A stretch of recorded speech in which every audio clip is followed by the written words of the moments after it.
इष्टदोह तीर्थास्पदमशिव विरञ्जनन तो शरण्यमः वृत्यादि प्रतिपाल भवादि पोतो वन्दे महापुरुष ते चरणारविन्दम्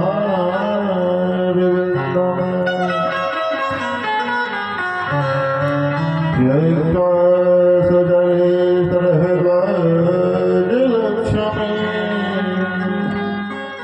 धर्मेष्यादिवचसाम्यादिगौरण्यमः वंशी विभूषितकरः नवनीरदावः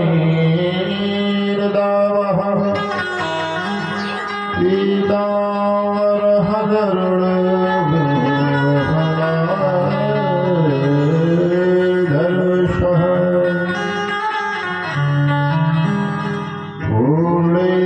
पूर्णेन्दुसुन्दरः ओंकारवन्दनेत्राः कृष्णात् परं किमपि ततो न जाने नारायणं नमस्कृत्य नरं चैव नरोत्तमं देवीं सरस्वतीं व्यासं पातो जयमुदीरयेतः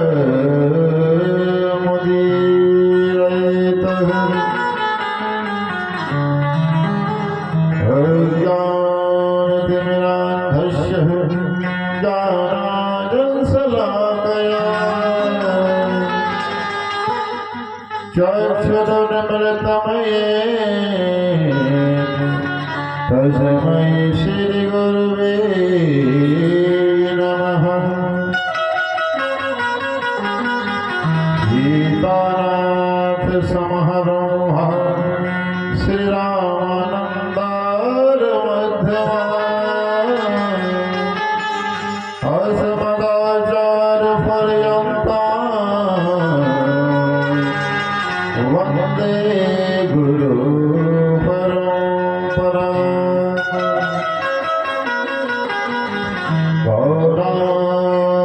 गौराङ्गमरसमयं नित्यं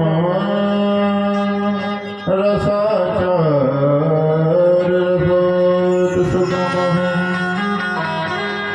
श्रीराम हर्षदेवाख्यं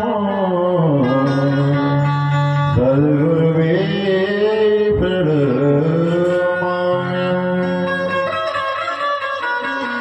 जय जय राधा रमण की जय जय नवल किशोर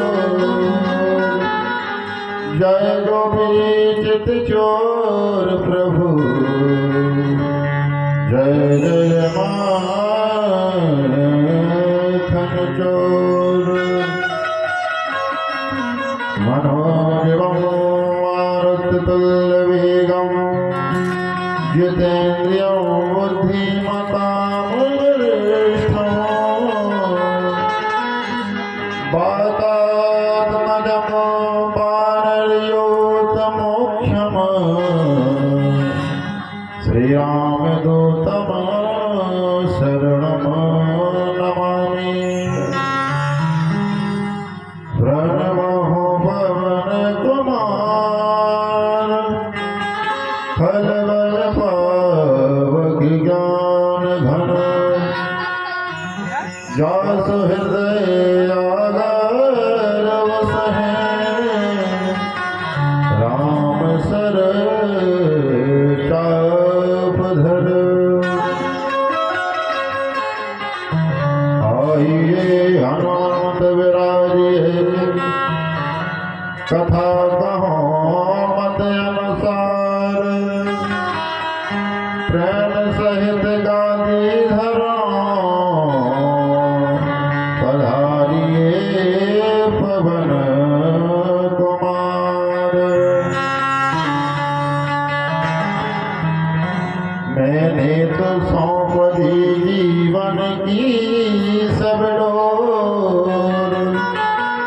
उलझाओ या सुलझाओ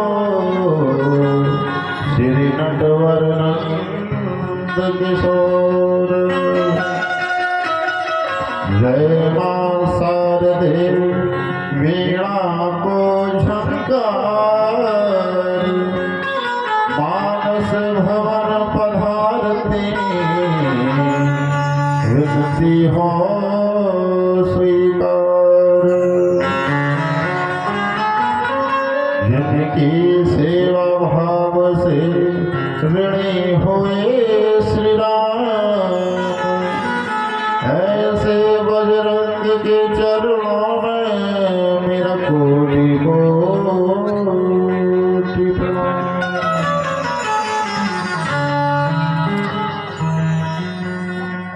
आइए वाणी को पावन करने के लिए श्री राम भगवान के संकीर्तन का गुणगान करेंगे। इसके बाद जब तक भगवान की कृपा होगी तब तक भगवान का कथा को रसपान करेंगे। व्रज के नंद लाला राधा जू के सांवरिया,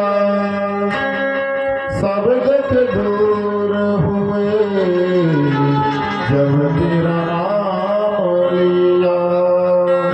व्रज के नंद लाला राधा जू के सांवरिया, जब तेरा नाम लिया। सब दुख दूर हुए जब तेरा नाम लिया। ब्रज की नैना ओ राधा जी के सावरिया, सब दुख दूर हुए जब तेरा नाम लिया। मेरा पुकार तुम्हें तेरे घर को आया। मेरा पुकार तुम्हें माधव गोपाला। ओ बन गया अमृत में जिसका भरा प्याला। बन गया अमृत में कृष्णा भरा पाला। जिसका भरा प्याला। कृष्णा भरा प्याला। कौन मिटाए उसे जिसे तूने राख लिया। सब दुख दूर हुए जब तेरा नाम लिया। ब्रज की नंदलाला राधा जी के सावरिया,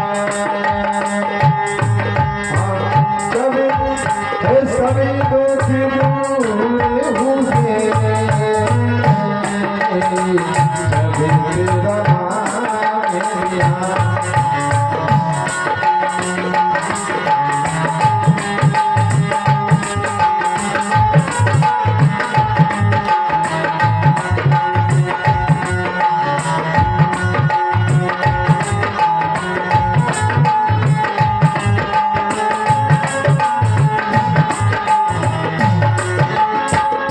जब तेरे गोकुल में आई विपदा भारी। जब तेरे गोकुल में परी विपदा भारी। हो ये सारे में सारे विपदा डारी।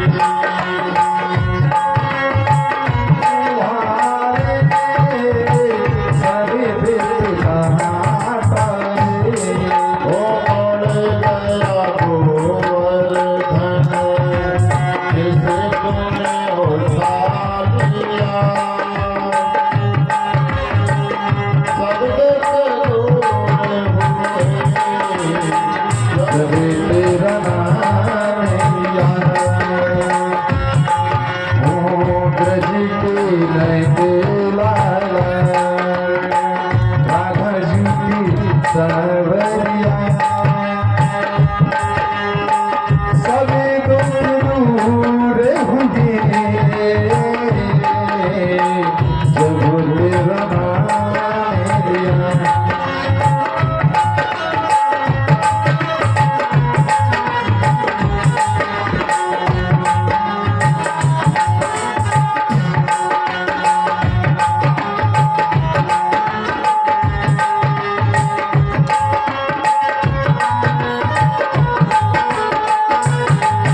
बसे मन में बनवारी हो ये मन में बनवारी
श्री नवदुर्गा के पावन पर्व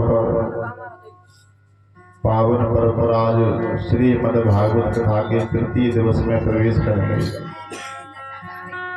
कल परीक्षित को श्राप दिया समीक ऋषि के पुत्र ने। जैसे ही उनको सूचना मिली कि समीक ऋषि के पुत्र ने मुझे श्राप दिया है, तो वहीं पर अपना सब राजपाट छोड़कर सीधे गंगा नदी के तट पर आ गए। जैसे ही संत ऋषि महर्षियों को पता चला कि परीक्षित को श्राप मिला है कि 7वें दिन तक्षक नाम डसेगा और उनकी मृत्यु हो जाएगी। जैसे ही जो गंगा नदी के तट पर सब राजपाट छोड़कर परीक्षित जी आती हैं, तो जब ऋषि मुनियों को पता चला तो सब ऋषि मुनि महात्मा गंगा नदी के तट पर आते हैं। अत्रि वशिष्ठ चरण सर्वश्रेष्ठ भृगुश्च पराशरो गन्धसच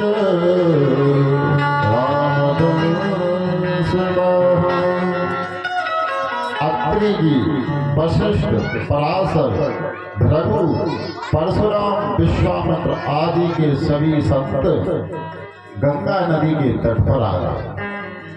जब परीक्षित ने देखा कि सभी संत इकट्ठे हो गए हैं तो सबको नमस्कार प्रणाम किया और कहा कि हे महात्मा, आप धन्य हैं जो मुझ जैसे सेवक के सामने आपका सानिध्य प्राप्त हुआ है।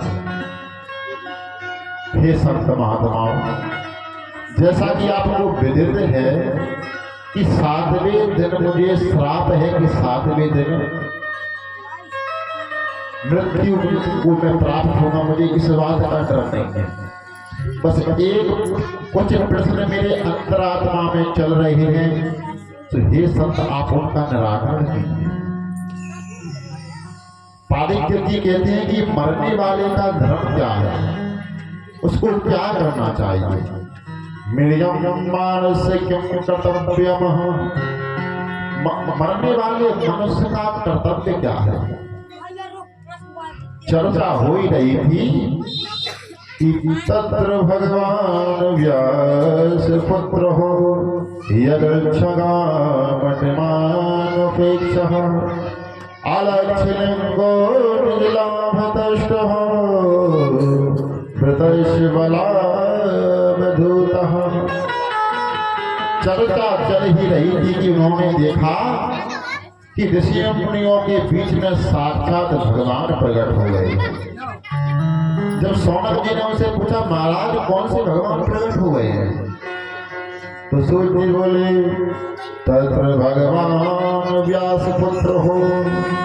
भगवान व्यास पुत्र यानी भगवान व्यास पुत्र हैं। कौन है? सुखदेव महाराज। तो भक्त की रक्षा करने के लिए भगवान ने सुखदेव बनकर प्रकट हो गए। पहले पारीक्षत को संकट आया था जब वो माता उत्तरा के गर्भ में था, तब उस पर अश्वत्थामा ब्राह्मण ने उन पर ब्रह्मास्त्र छोड़ा था। और ब्रह्मास्त्र की ज्वाला से जब परीक्षित गर्भ में जलने लगे थे, तब भगवान ने अंगूठे के रूप बनाकर उत्तरा के गर्भ में जब प्रवेश किया और उनकी रक्षा की। यही वो कहते हैं कि मुझे एक बार जब मैं गर्भ में था तब मुझे एक ब्राह्मण ने श्राप दिया था, और आज एक ब्राह्मण ने फिर श्राप दिया है। वहां पर इतना अंतर कि वहां पर मेरे ऊपर ब्रह्मास्त्र चलाया गया था, और आज व्याघ्र यानी वाणी से मुझे श्राप मिला है। और आप धन्य हैं हे महात्माओं, दो ब्राह्मणों ने मुझ पर हमले किए हैं, लेकिन आप धन्य हैं कि मुझे आप जैसे ब्राह्मणों का सानिध्य प्राप्त हुआ है। मैंने इतना कुकर्म किया है कि जिससे ये 7 दिन तो बहुत कम है। अरे गौ की रक्षा करने वाले मेरे राज्य में, ब्राह्मण संत की रक्षा करने वाले मेरे राज्य में, मैंने स्वयं ही समीक ऋषि मुनि के गले में तक्षक मरा हुआ तक्षक डाला है। मुझे इस बात का दुख नहीं है। आप तो इस वक्त ये बात बताइए कि मरने वाले को क्या करना चाहिए। अब देखिए उन्होंने अवधूत कहा है। व्यास जी कैसे हैं कि 16 वर्ष के हैं कि निरायाम सिरागा कृष्ण हो तैव दर्शनमो लाभ स्ने संसर्तः सा विष्णुरातो तथयागनाय तस्मै सतं सृष्टः। 16 वर्ष के हैं व्यास पुत्र सुखदेव महाराज।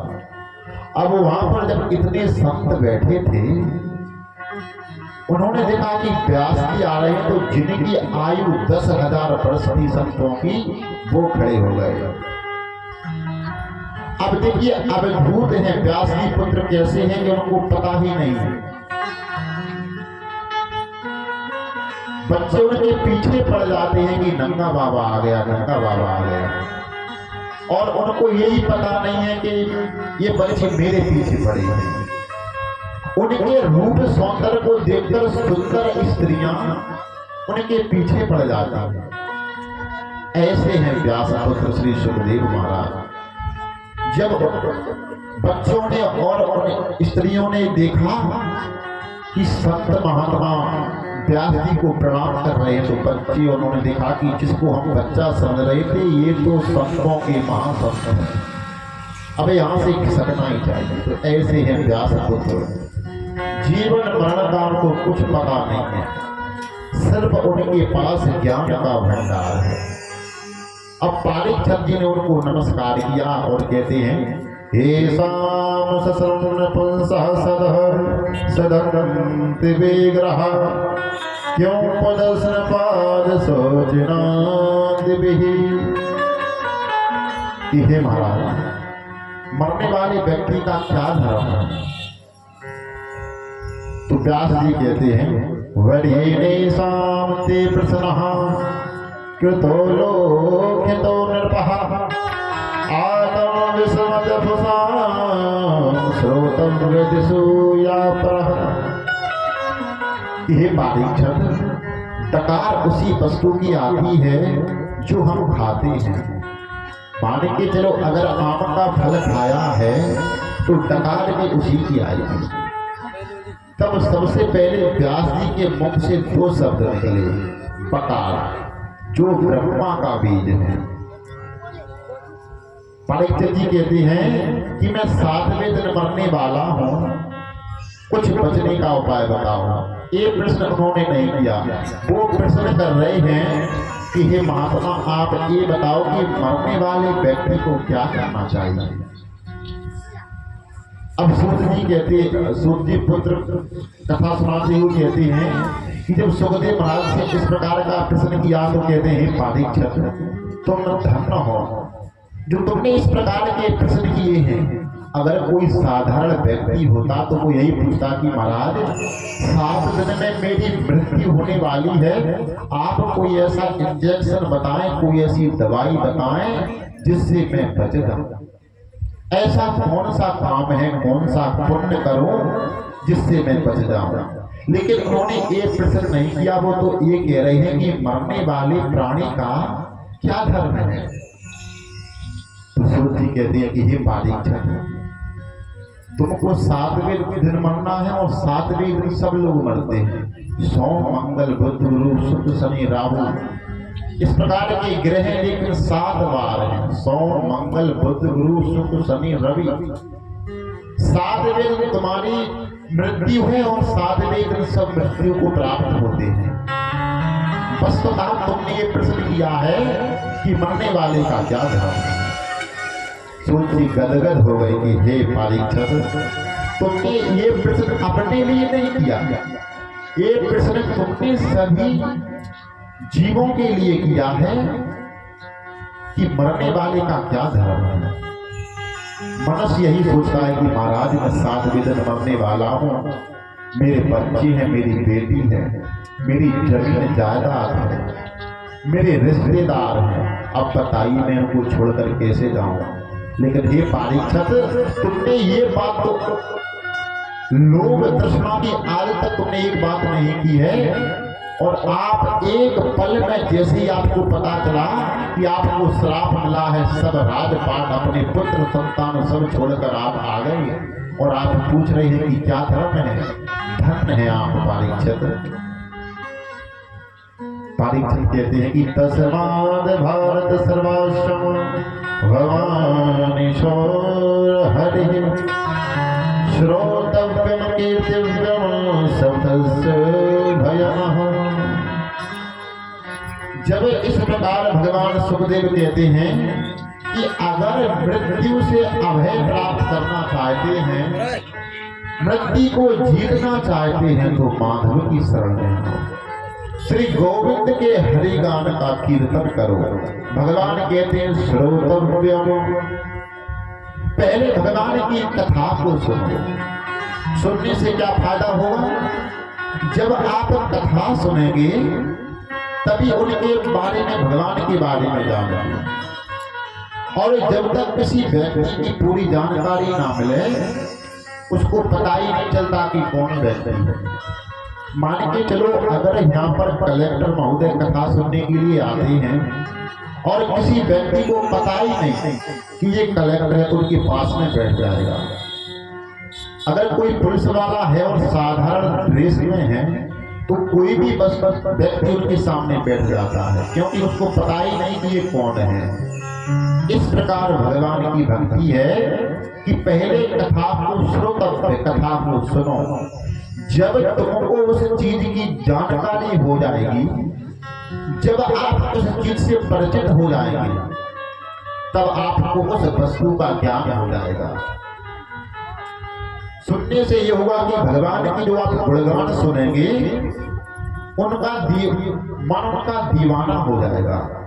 कोई भी शत्रु व्यक्ति है, अगर उसके सामने घंटे की ध्वनि उत्पन्न होती है, अगर 7 दिन कथा सुनता है तो उसके मन में भी भगवान के प्रति ज्योति जागृत हो जाती है।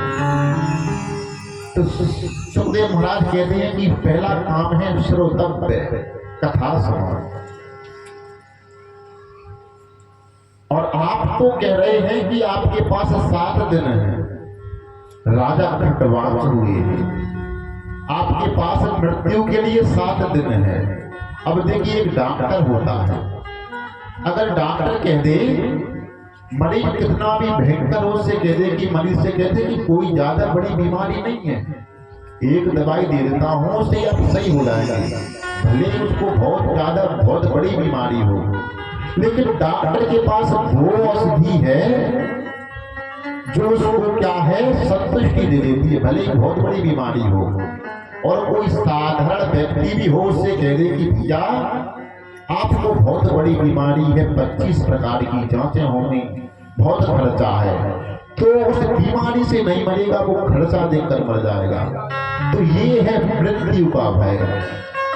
अगर मृत्यु के भय को आप मिटाना चाहते हैं तो पहले कथा को श्रोतव्य, कथा को सुनो। तुम्हारे पास 7 दिन है। एक है राजा खटवांग।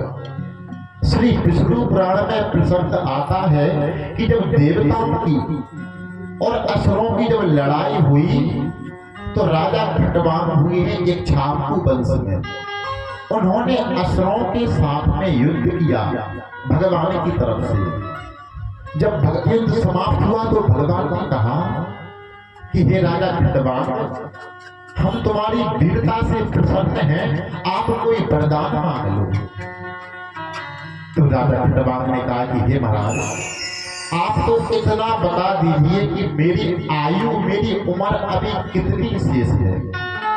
जब भगवान ने अपनी दिव्य दृष्टि से देखा तो कहा कि हे राजा खटवांग, आप सिर्फ एक पल, एक मुहूर्त के मेहमान और हैं। तो भगवान ने जब उनको वर दिया तो एक ही पल में अपने विमान पर बैठाकर श्री अपने स्वर्गलोक विष्णु लोक में ले गए।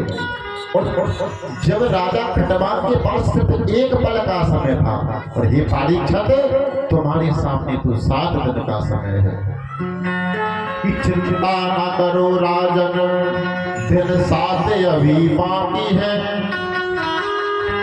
देखता हूं कौन तुमको मोक्ष से रोकता है। राजा खटवांग की मुक्ति हुई एक पल में, और तुम्हारे लिए तो अभी 7 दिन बाकी है। हे परीक्षित, आप चिंता न करें, 7 दिन बहुत बहुत है। आगे कहते हैं कि श्रोतव्य फिर कीर्तव्य। अगर आप कथा को सुनते हैं तो दूसरा उपाय है कीर्तव्य। अगर आपको भली भांति कथा समझ में आ जाए तो उसकी आप कीर्ति गाओ, भगवान के गुणों को दूसरे लोगों को सुनाओ।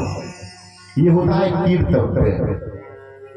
पहला है श्रोतव्य, कथा को सुनाओ और दूसरों को सुनाओ। जो कथा सुनने में आनंद है वो दूसरे के मुंह सुनने से प्राप्त नहीं होता।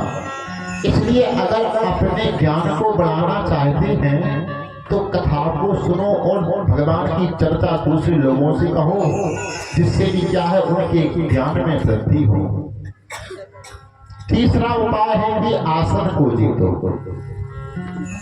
अगर तुम कथा सुन रहे हैं और आपकी चप्पल बाहर रखी है, 500 रुपया आ गया है, तो बड़े से बड़े संत महात्मा प्रवचन कर रहे हो, उनके प्रवचन पर आपका ध्यान नहीं जाएगा। आपका ध्यान वहीं जाएगा कि बाहर 500 रुपए की चप्पल रखी है। इसलिए प्राणायाम करो, अपने आसन को जीतो, और जब आसन जीत लो तो आप भक्ति करने के योग्य हो जाते हैं। सुखदेव ने कहा, हे परीक्षित, ऐसा इस धरती पर कोई नहीं है जो मृत्यु से अभय प्राप्त कर पाया हो। तो श्रुतव्य और कीर्तव्य यही दो मंत्र हैं जिससे क्या है हरि गुणगान कर सकते हैं। इस प्रकार सुखदेव और परीक्षित के बीच में संवाद चल रहा है। आगे कथा सुनाते हुए कहते हैं कि ऐसी कोई भी औषधि नहीं है दो उपाय के अलावा जो आपको हरि की भक्ति में लीन कर सके। आगे परीक्षित से कहते हैं कि इस लोक में 14 भुवन हैं, मृत्यु लोक के नीचे 7 लोक हैं और ऊपर भी 7 लोक हैं। इस पृथ्वी के 7 लोक हैं अतल, वितल, सुतल, तलातल, रसातल, महातल और पाताल। भगवान के चरणों का जो तलुआ है यानी जो पैरों का तल है वो है पाताल लोक। और ऊपर भी 7 लोक हैं भू, भव, स्वः, महा, जन, तप और सत्य। इस प्रकार से नीचे 7 लोग हैं और ऊपर 7 लोग हैं और 4 वर्ण बनाए हैं ब्राह्मण, क्षत्रिय, वैश्य और शूद्र। ये चारों वर्ण भगवान के अंग हैं। परीक्षित ने प्रश्न किया कि हे महाराज जब 4 वर्ण बनाए तो उनकी भोजन की व्यवस्था की होगी, उनके रहने की, खाने की, पीने की, सोने की व्यवस्था तो की होगी। तो सुखदेव जी कहते हैं कि हाँ, सारा प्रबंध इस प्रकृति ने भगवान ने किया है। रहने के लिए संत महात्माओं को पर्वतों में निवास दिया जिनको आप गुफा बोलते हैं। पहले संत महात्मा गुफाओं में रहते थे और तपस्या करते थे। पानी पीने के लिए सुंदर झरने दिए और भोजन के लिए पर्वतों पर ही नाना प्रकार के फलदार वृक्ष बनाए और सोने के लिए पेड़ों की शाखाएं हैं। पेड़ के नीचे संत महात्माओं का विश्राम होता था। संतों का बिछौना तो धरती का ही बिछौना है, वो अवधूत होते हैं। एक महात्मा जंगल में अपनी समाधि लगाए बैठे थे। अचानक समाधि खुली और जब उनको भूख का विचार आया कि भूख लग रही है, उन्होंने सोचा कि आज हलवा मिल जाए खाने को तो बहुत अच्छी बात है।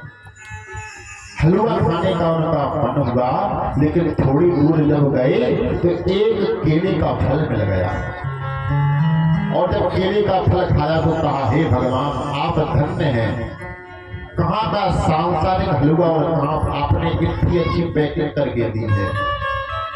तो प्रकृति ने इतनी अच्छी पैकेट की है। इस प्रकार प्रकृति ने सब कुछ दिया है। आगे कथा सुनाते हुए कहते हैं कि अगर आपको अन्न की कामना है तो आदित्य मां की पूजा करो। अगर रूप की कामना है तो गंधर्वों की पूजा करो और विद्या की कामना है तो भोलेनाथ भगवान की पूजा करो। अगर आपकी कुछ भी इच्छा नहीं है तो भगवान नारायण की पूजा करो। अगर तृष्णा है तो आप भक्ति करो। यह उपाय बताते हुए कहते हैं अकाम सर्व कामो महामोक्षान् उदारतिः तीव्रेण भक्ति योगेन यजेतं परसं परमः। मानव मात्र का श्री नारायण की उपासना तो करनी ही चाहिए। अगर कोई मनुष्य शरीर धारण किए है और भगवान की उपासना नहीं करता तो वो मनुष्य पशु के समान है। सोबिड़ शिखर ही संसद पुसता पर सही। 4 प्रकार की उपमा दी है। पहला है कुत्ता जो संसार के विषयों में रहता है और छोटी छोटी बातों पर आपस में कलह करता है और लड़ता झगड़ता रहता है, गाली गलौज करता है। इस प्रकार के व्यक्ति को भगवान ने कुत्ते की उपमा दी है। दूसरी उपमा दी है पिट बरहा। यानी ग्रामीण सुअर। अब सुअर को जो भी पदार्थ मिले उसको खाता है। ऐसा व्यक्ति जो सर्वाहारी है, मांसाहारी और शाकाहारी, भगवान के और भगवान की भक्ति नहीं करता, तो उसको बिट बरहाई की उपमा दी है। और तीसरी उपमा है ऊंट की। अगर कोई व्यक्ति धनवान हो जाता है और उसको चाहे घमंड हो जाता है पैसे का, संत महात्माओं से नमस्कार प्रणाम भी नहीं करता, तो उसको भगवान ने ऊंट की उपमा दी है।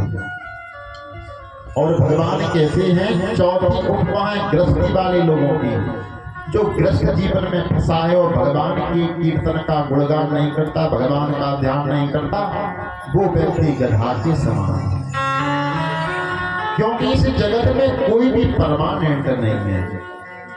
जगत में कोई न परमानेंट, जगत में कोई न परमानेंट, जगत में कोई न परमानेंट, जगत में कोई न परमानेंट। चमेली चंदन साबुन चाहे लगा लो सेंट, जगत में कोई न परमानेंट, जगत में कोई न परमानेंट।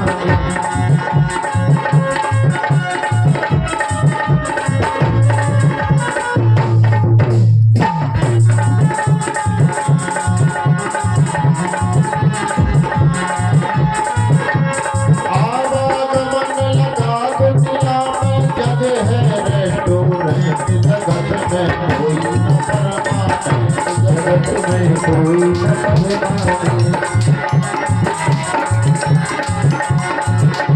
तेरे फुलेल लगा लो चाहे और लगाओ जगत में कोई न परमानेंट, जगत में कोई न परमानेंट।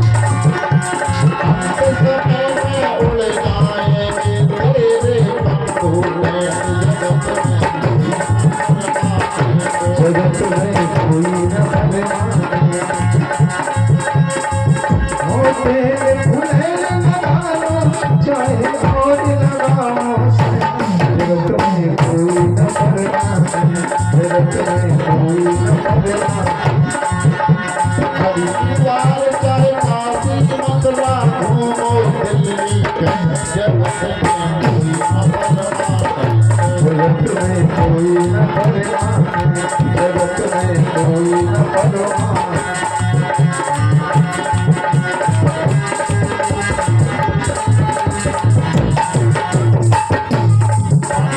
नाम प्रभु का राखो धोती पहनो या पैंट, जगत में कोई न परमानेंट, जगत में कोई न परमानेंट, जगत में कोई न परमानेंट।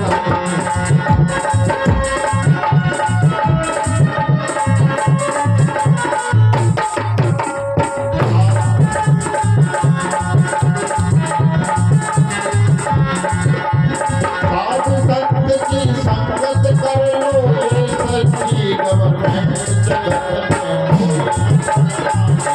जगत में कोई न परमानेंट। जगत में कोई न परमानेंट, जगत में कोई न परमानेंट। तुलसीदास कहे से कपितल से होना ना अपसेंट, जगत में कोई न परमानेंट। जगत में कोई न परमानेंट, जगत में कोई न परमानेंट। वो तेल फुलेल लगाओ चाहे और लगाओ, जगत में कोई न परमानेंट, जगत में कोई न परमानेंट, जगत में कोई न परमानेंट, जगत में कोई न। तो भगवान कहते हैं कि इस जगत में जो आया है उसका विनाश तय है। बस एक सिर्फ साधु संगत की सदगति है, उनकी सेवा है, जो क्या है सच्ची है गवर्नमेंट। तो इस प्रकार से आगे कथा सुनाते हुए कहते हैं कि हे परीक्षक, इतनी मैंने तुमको कथा सुनी, लेकिन भगवान का मंगलाचरण करना भूल गया। तो सूत जी ने तृतीय अध्याय में भगवान का मंगलाचरण किया है।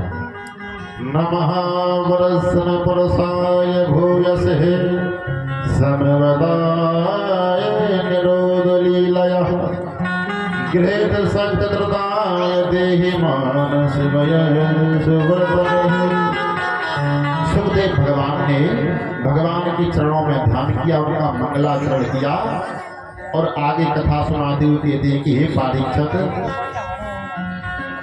यही प्रश्न एक बार नारद जी ने अपने पिताजी से कहा था कि पिताजी, सारे संसार की रचना तो आपने की है, लेकिन आप आंख बंद करके किसका ध्यान करते हैं?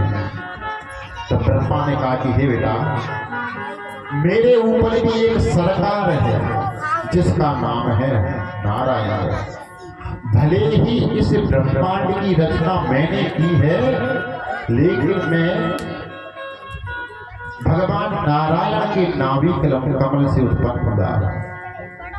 तो ब्रह्मा जी इस सृष्टि की वर्णन करते हुए कहते हैं कि श्रीमन्नारायण भगवान के नाभि कमल से मेरा जन्म हुआ। ब्रह्मा जी कमल से प्रकट हुए हैं। अब जब कमल से प्रकट हुए तो उन्होंने चारों ओर देखा, चारों दिशाओं में देखा कि मैं कौन। जब चारों दिशा में उन्होंने देखा तो उनकी चारों तरफ मुंह हो गए, इसलिए चतुर्थ मुख हो गए ब्रह्मा जी के। अब ब्रह्मा जी सोच रहे कि अच्छा हुआ कि नीचे ऊपर और नहीं देखा, नहीं ऊपर मुंह हो जाता और नीचे मुंह हो जाता। चारों दिशाओं में देखा तो ब्रह्मा जी की चार मुख हो गए। जब मैंने कहा कि मैं कौन, तो उनको सिर्फ अब उन्होंने सोचा कि जिस कमल से मेरा जन्म हुआ है उसी में जाके देखता हूँ। जब उसमें देखा तो उसमें भी उनको कुछ प्राप्त नहीं हुआ, सिर्फ 2 अक्षर मिले, ता पा तप। तो ब्रह्मा जी ने तप किया और उनके वाणी में भगवान की सदगति प्राप्त हुई और श्री चतुर्लोकी भागवत का उन्होंने निर्माण किया। ज्ञानम परम गुहामि यद सन्वितं सरस सदन्त गगनम मयः। हे नारद, इस संसार में सबसे पहले मैं ही आया था और मेरे पास कोई साधन नहीं था। नारद जी ने कहा कोई वस्तु तो होगी ना, कोई अधिकारी होगा ना, तो कोई ऐसी चीज तो हुई होगी जिससे आपने इस सृष्टि की रचना की है। ब्रह्मा जी ने कहा कि सिर्फ चारों ओर ऊपर आकाश था और नीचे पृथ्वी थी और पृथ्वी पर जल भरा था और इस धरती पर कोई भी ऐसी वस्तु नहीं थी जिससे मैं इस संसार का निर्माण कर सकूं। तब आपने क्या किया? तो ब्रह्मा जी कहते हैं कि मान के चलो, अगर सांप है तो सांप कभी घर नहीं बनाता, दूसरे के बिल में रहता है। कुम्हार है तो कुम्हार मिट्टी से बर्तन बनाता है। सुनार है तो वो सोने के गहने बनाता है। लेकिन मेरे पास ऐसी कोई भी वस्तु नहीं थी जिससे मैं इस संसार की रचना कर सकता। तो कहते हैं कि मैं एक मकड़ी के समान था कि मकड़ी जाला भी खुद बनाती है और खुद ही उसमें रहती है। इस प्रकार से इस संसार में कोई भी वस्तु मुझे प्राप्त नहीं हुई। आगे कथा सुनाते हुए कहते हैं कि आगे माया का वर्णन किया गया है कि सब जगह रहने पर भी माया दिखाई नहीं पड़ती। माया का चमत्कार है। जो जगत है आश्वस्त, अनित्य, विनाशी है और आंखों से प्रत्यक्ष दिखाई देता है, वो माया है।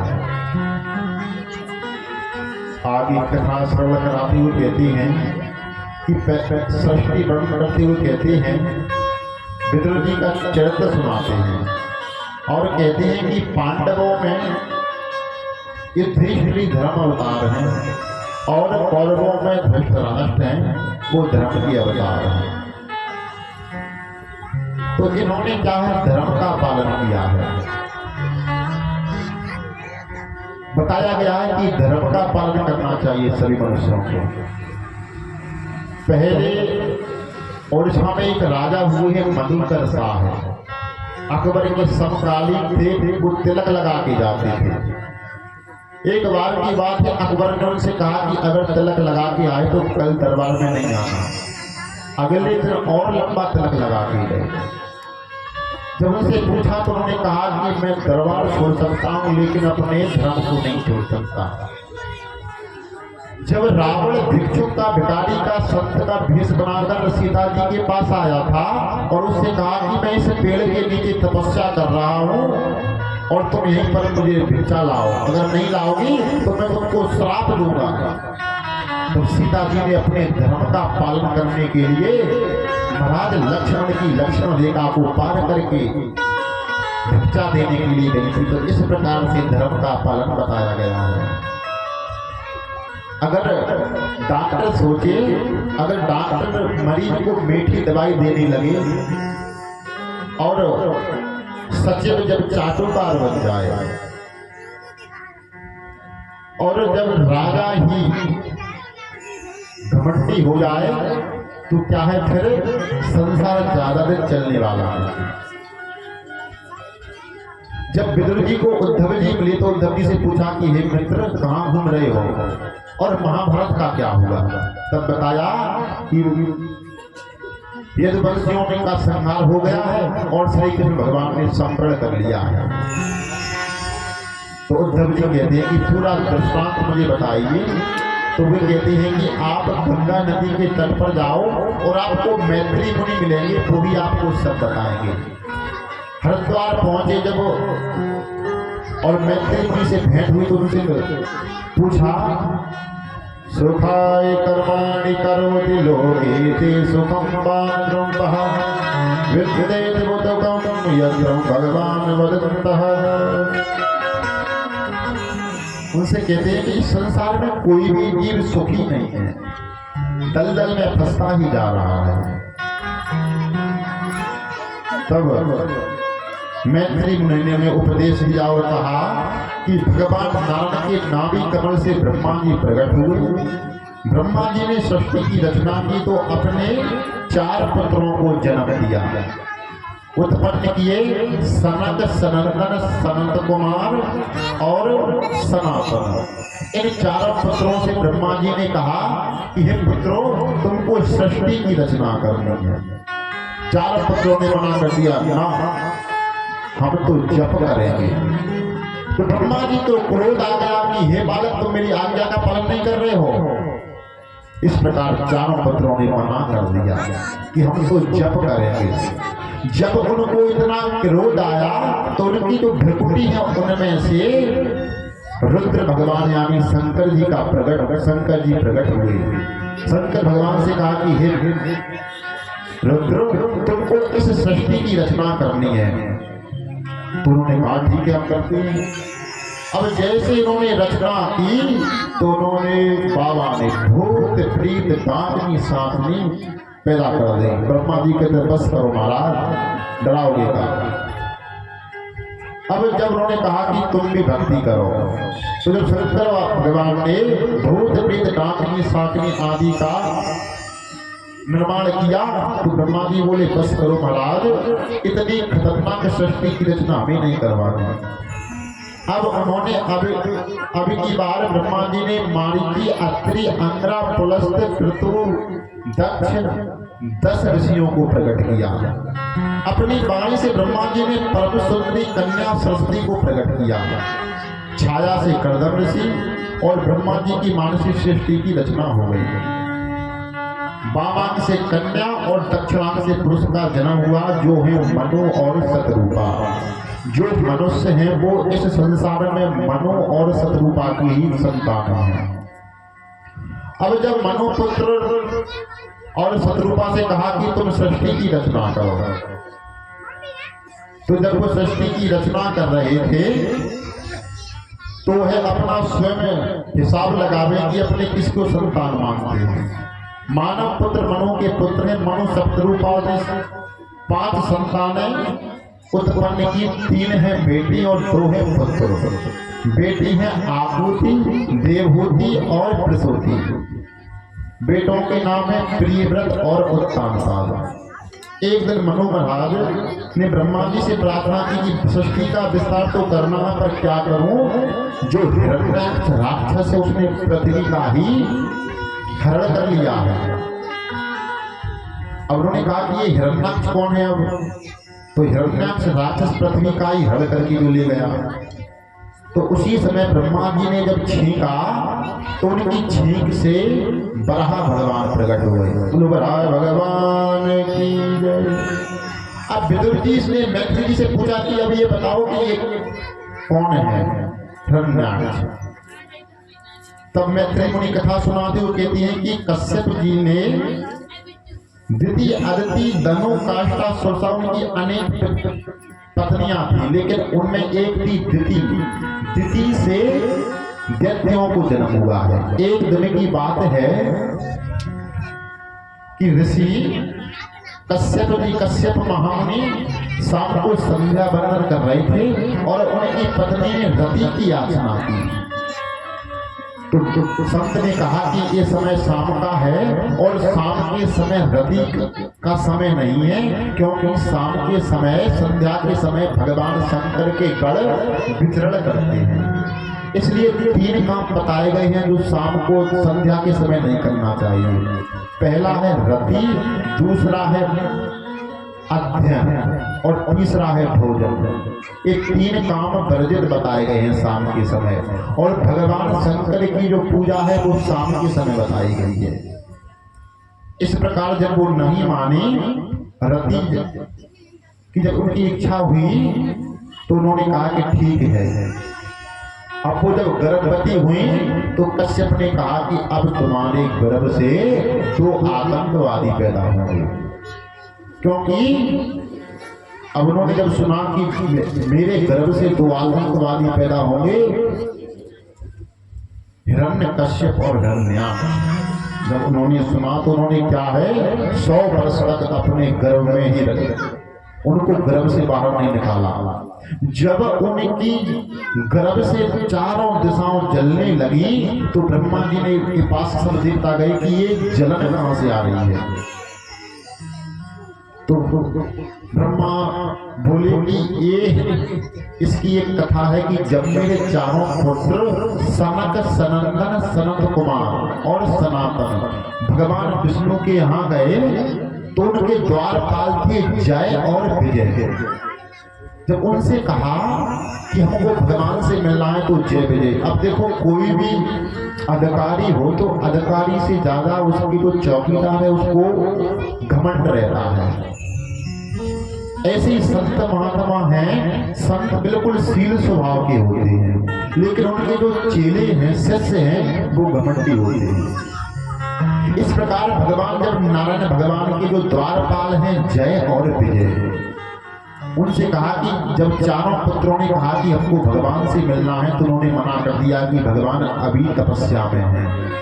तो चारों पुत्रों ने कहा कि ठीक है कोई बात नहीं है, हम जब तक यहीं पर इंतजार करते हैं। बहुत इंतजार किया लेकिन द्वारपालों ने उनको भगा दिया।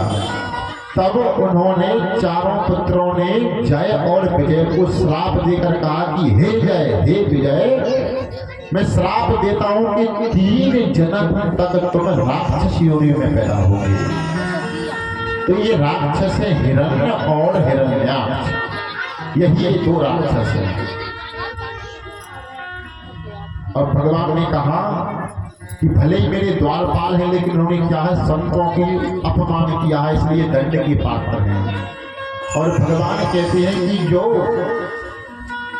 मेरे संत को, ब्राह्मण को के साथ दुर्व्यवहार करता है उसको मैं कभी माफ नहीं करता। इस प्रकार जय और विजय 3 जन्म में राक्षस बने। अब एक दिन की बात है जब उनका कालांतर में जन्म हुआ तो जो हिरण्याक्ष है, हिरण्याक्ष जब गर्भ से निकला तो तलवार लेकर सारे देवताओं से लड़ाई करने लगा। गरुड़ जी को मारा, इंद्र को मारा, इंद्र से युद्ध किया, चारों तरफ उसके दिग्विजय के लिए निकला। और एक दिन हिरण्य और हिरण्याक्ष दोनों लड़ने लगे। दोनों बराबर भाई, दोनों में बराबर वीरता है। अब कहते हैं अब अपन दिल में लेके नहीं चलते हैं। समुद्र में पहुंच गए, वरुण भगवान को ललकारा कि आओ लड़ोगे। वरुण भगवान ने कहा कि भैया मैं तो वृद्धा हूं, किसी और को देखना। नारद जी से पूछा कि हे बाबा क्या लगाए रहता है नारायण नारायण, लड़ना भी आता है? भगवान नारद जी ने कहा कि लड़ना तो नहीं आता लेकिन लड़ाना आता है। मैं तुमको एक आदमी ऐसे बता देता हूं जो क्या तुमसे लड़ाई करेगा। नारद जी ने उनको बता दिया कि तुम क्या है समुद्र के पास में बैठ जाओ। अब जब उस समुद्र में जब उसने क्या है पृथ्वी को ही समुद्र में उसने जब अंदर ले गया तो भगवान जब हिरण्याक्ष आए तो उससे युद्ध किया। अब देखिए जब भगवान बराह ने नाना प्रकार की उनको गाली दी, लेकिन बराह भगवान ने कुछ नहीं, मतलब उनसे कुछ नहीं बोला और धरती को यथावत रख दिया। उनसे कहा कि हे सूकर, नाना प्रकार से उनको गाली दी। तब भगवान बराह ने कहा कि मैं तो हूँ सूकर। सत्यम वयम मन गोचरः मृगायश्च ग्राम सिंह। अब देखिए ग्राम सिंह किसको कहते हैं? ग्राम सिंह कहते हैं। अच्छा, संस्कृत की गाली बहुत अच्छी होती है। किसी को कहो ग्राम सिंह, सुनने वाला कहेगा कि मैं ही ग्राम में एक शेर हूँ, जबकि ग्राम सिंह बोलते हैं कुत्ते को। ऐसे ही जब हिरण्याक्ष ने भगवान बराह से कहा कि हे ग्राम सिंह, हे कुत्ते, मेरी बात क्यों नहीं सुनता? तब भगवान बराह ने जब एक थप्पड़ मारा और थप्पड़ में हिरण्याक्ष का प्राणांत हो गया। बोलो बराह भगवान की। अब जब सभी देवताओं ने देखा कि हिरण्याक्ष का भगवान ने जब मृत्यु को प्राप्त हो गया तो उसके पास में जाकर देखते हैं कि भैया इससे लड़ने वाला कोई नहीं है। काना फूसी करने लगे कि तुम देख कर आओ मरा कि नहीं मरा। तो भगवान बराह की सब देवताओं ने स्तुति की। इस प्रकार हिरण्याक्ष का वध किया। वह हिरण्याक्ष का भाई था हिरण्यकश्यप। उसको पता चला कि मेरे भाई को मार दिया है तो वह तपस्या करने के लिए चला गया। इधर श्रीमद् भागवत में मनु शत्रुपा की 3 बेटियों का वंश पहले सुनाया है। बेटों की बात बाद में बताई गई है। तीनों बेटियों में मंझली बेटी है देवहूति। देवहूति का विवाह कर्दम ऋषि के साथ में हुआ और कर्दम ने विवाह के समय एक शर्त रखी थी, अगर मेरी संतान हो जाएगी तो मैं क्या तपस्या के लिए चले जाऊंगा। बस कर्दम ऋषि का जब विवाह हुआ, विवाह के समय ही जब उनका जब विवाह हुआ, जब देवहूति से जब विवाह हुआ तो विवाह कर ही दूसरे ही दिन तपस्या के लिए चले गए।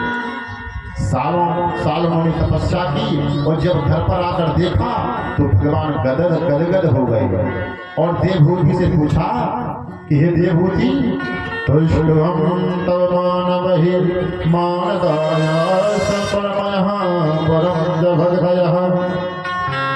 यो देहि मति करते हैं। हे देवहूति, तुमने ये क्या किया? तुम्हारा ये रूप। तब देवहूति कहती है कि हे भगवान, पत्नी का श्रृंगार पति के लिए होता है। जब आप ही तपस्या के लिए चले गए तब मैं क्या करती? इसलिए मेरी हालत अवधूत जैसी हो गई है। अच्छा, भागवत कथा में कहा गया है कि पत्नी श्रृंगार पति के लिए करती है। आगे जब कहते हैं कर्दम ऋषि कहते हैं कि अच्छा मैं तुम्हारे तप से प्रसन्न हुआ, तुम कोई वरदान मांग लो। तब देवहूति ने कहा कि हे भगवान, हे पति, जब हमारे कोई संतान नहीं है तो भगवान ने जल हाथ में लिया और जल को संकल्प पड़ा तो एक विमान आ गया। विमान कैसा है? एक छांगू निमजन हृदय भीरो विमान विद्यमान। जब विमान में देवहूति को बिठाया और कहा, अब देवहूति को शर्म लग रही थी क्योंकि उन्होंने सालों से श्रृंगार नहीं किया था। पहले स्त्रियां शाम को श्रृंगार करती थी, क्योंकि पति के लिए करती थी। और आजकल सवेरे से ही इस प्रकार जब उनको शर्म आई तो जब ऋषि ने अपने विमान को रोका और रास्ते में एक नदी थी, नदी में उन्होंने कहा कि आप स्नान कीजिए। और जब मंत्र पड़ा तो मंत्र में 1000 कन्या प्रकट हो गई और उनको स्नान कराने लगी। और अब जब उन्होंने जब श्रृंगार किया, जब जीवन यापन करने लगे तो उन्होंने कालांतर में 9 बेटियों को जन्म दिया। अब ऋषि ने सोचा कि अब शादी हो गई, अब संत महात्मा मिट गए, अब बहुत बड़े सकता है। अब सोच ही रहे थे संत बनने की कि देवहूति ने कहा कि हे प्रभु 9 कन्याएं हैं, इनकी शादी कौन करेगा? आप जब जंगल में तपस्या के लिए जा रहे हैं। और जब भगवान ने कहा कि मैं